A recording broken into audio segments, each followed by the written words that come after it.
Alright, I got the test rig set up here. You can see the microamp meter is only showing about 50 microamps, which is good. Anything once it gets over 600, then that's when our low voltage light comes on, which means that it's too conductive, or particulate or water.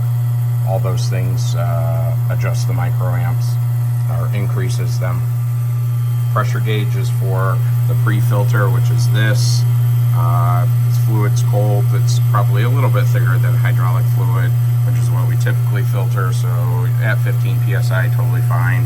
We suggest changing, as you can see there, at about 45 psi is where we normally tell people to change that filter.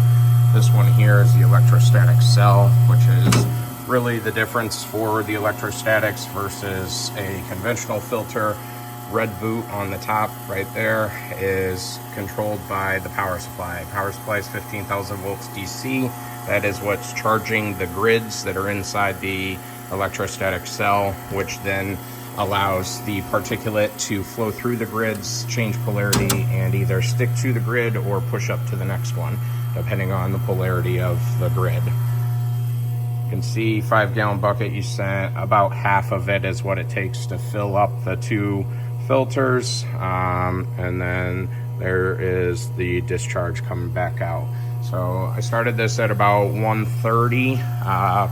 I'll check on it before I leave, but other than that, it can run on its own over the weekend, and we'll just let it go and see what happens. Yeah, I haven't really ever done too much of like a color test, I guess, on it.